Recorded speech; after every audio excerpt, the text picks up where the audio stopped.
Good evening to all of you. कैसे हैं आप सब? आई होप आप सब लोग बहुत अच्छे होंगे और अपने स्वास्थ्य का पूरा ध्यान रख रहे होंगे। अपने स्वास्थ्य का पूरा ध्यान रखें और अपने जीवन को अच्छा बनाने का और अच्छे से भी अच्छा बनाने का निरंतर रूप से प्रयास करते रहें। जब हमारा जीवन सुंदर होगा और हम उसे और सुंदर बनाने की चाह रखेंगे, तभी हम परमात्मा के अच्छे और सच्चे बंदे कहलाएंगे। क्योंकि परमात्मा ने जो हमें शरीर रूपी गिफ्ट, जिसे बोल सकते हैं गिफ्ट, तोहफ़ा देकर भेजा है, ये कहीं न कहीं उनकी ब्लेसिंग से कम नहीं है। परमात्मा की जो अपार ब्लेसिंग है वो हमारे ही अंदर है, लेकिन हम ढूँढते कहीं और हैं। हम चारों तरफ ढूँढते हैं उस चीज़ को। अपने अंदर देखें, अपने अंदर झाँकने की कोशिश करें, इससे बड़ी और कोई बात नहीं हो सकती है।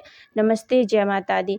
देखिए, आज मैं आप लोगों को एक ऐसी चीज़ बताऊंगी जिसके बारे में कहीं न कहीं मैंने खुद देखा, जाना और समझा।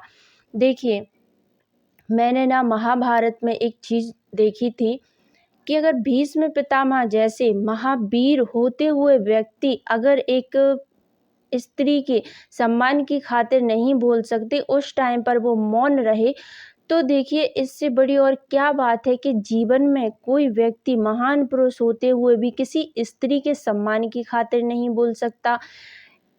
ये चीज़ बहुत ज़्यादा सोचने के लायक है।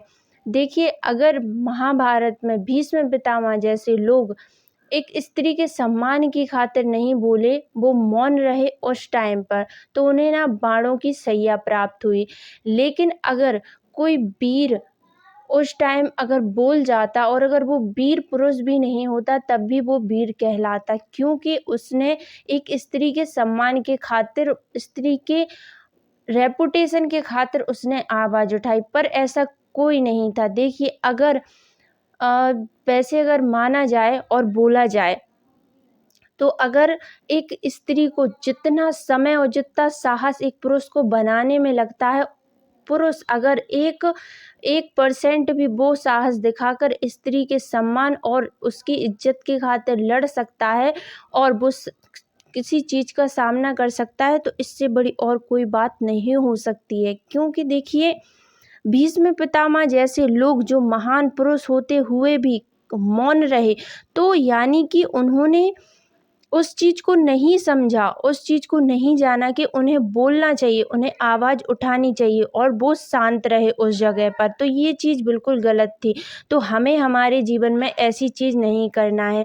यानी कि हमें हमारे जीवन में एक चीज़ को उतारना है कि किस जगह हमें क्रोध करना है और किस जगह हमें मौन रहना है। देखिए, अगर कोई रिश्ता ऐसा है जिसे हम बचाना चाहते हैं या कोई बहुत ज़्यादा हमारा करीबी रिश्ता है, तो उस जगह पे अगर आप गुस्सा करना भी चाहें, तो प्लीज़ कृपया करके आप मौन रहें।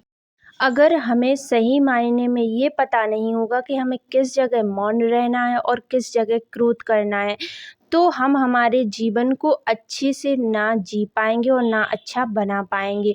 देखिए, अगर आप ऐसी जगह चुप रहते हैं, ऐसी जगह आप मौन रहते हैं जहाँ आपको ब्लैकमेल किया जा रहा है, यानी कि ऐसी एक धमकी टाइप की दी जा रही हो कि मैं ऐसा कर दूँगा, मैं वैसा कर दूँगा, तो इस जगह आपको बोलने की ज़रूरत है। क्योंकि उस जगह अगर आप मौन रहे, तो अगला व्यक्ति आपको कहीं न कहीं कुछ न कुछ हानि पहुँचा सकता है।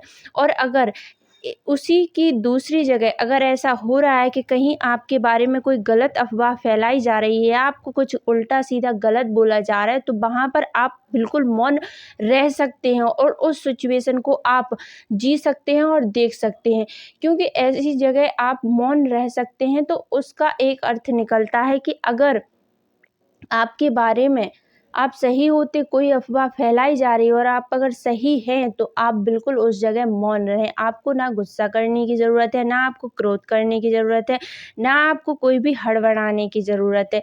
क्योंकि अगर आप ऐसी जगह मौन रहेंगे ना, तो जिन व्यक्तियों को आपसे लगाव है, आपसे प्रेम है, उन्हें ना इस चीज़ पर कभी आपकी गलत अफ़वाह पर कोई भी विश्वास और बिलीव होगा ही नहीं। और जो व्यक्ति, देखिए, बुराई हमेशा वही करते हैं, वही आपके बारे में गलत अफ़वाहें फैलाते हैं जिनको आपसे कोई जेलसी हो रही हो। तो आप उस जगह बिल्कुल भी मौन रह सकते हैं। आपको कोई क्रोध करने की ज़रूरत नहीं है, आपको कोई बात उठाने की ज़रूरत नहीं है।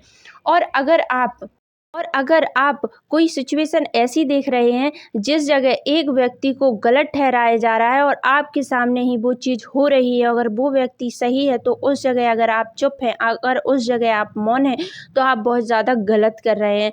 तो इसीलिए कहने का मेरा पूरा मतलब यही है कि आप सही और गलत को जानें, यानी कि आपको किस जगह मौन रहना है और किस जगह आपको क्रोध करना है। अगर ये चीज़ आपके अंदर आ गई, आपको ये चीज़ पूरी तरीके से समझ में आ गई, तो कहीं न कहीं आप जीवन में वास्तविक उन्नति की ओर होंगे। वास्तविक जो सफलता है, जिसे सक्सेस बोलते हैं, आप वैसा जीवन जी रहे होंगे। क्योंकि अगर आप एक सफल व्यक्ति भी हैं और आपके अंदर ऐसी धैर्य जैसी भावनाएँ, धारणाएँ नहीं आ रही हैं, आप अगर अंदर से पूरी तरीके से शांति का वातावरण महसूस नहीं कर रहे हैं, तो आप कहीं न कहीं सफल होते हुए भी आप पीछे हैं। तो इसीलिए आई होप आप सब लोग मेरी बात समझ रहे होंगे। तो देखिए, हमें ना हमारे जीवन में सही और गलत का मतलब समझ में आना चाहिए, यानी हमें ये समझ में आना चाहिए कि हमें किस जगह मौन रहना है और किस जगह हमें क्रोध करना है, तो हम हमारे जीवन में वास्तविक उन्नति कर कर सकते हैं। सभी का आभार, धन्यवाद, thank you so much. Video अच्छी लगी तो लाइक, शेयर, सब्सक्राइब ज़रूर से करें। अभी तक अगर आप लोगों ने मेरा चैनल सब्सक्राइब नहीं किया है तो प्लीज़ सब्सक्राइब कर लें। आपको मोटिवेशन जैसी वीडियोज़ मिलती रहेंगी इस चैनल पर। सभी का आभार, धन्यवाद, थैंक यू सो मच। जय माता दी, ओम शांति। परिस्थिति कैसी भी हो, हमेशा अपने जीवन में धैर्य बनाकर रहें और शांति के साथ जीवन को जीने की कोशिश करें और धैर्य का कभी भी साथ ना छोड़ें, क्योंकि धैर्य एक ऐसी चीज़ है जो हमारे जीवन को सुंदर से भी सुंदर बना सकती है। धन्यवाद।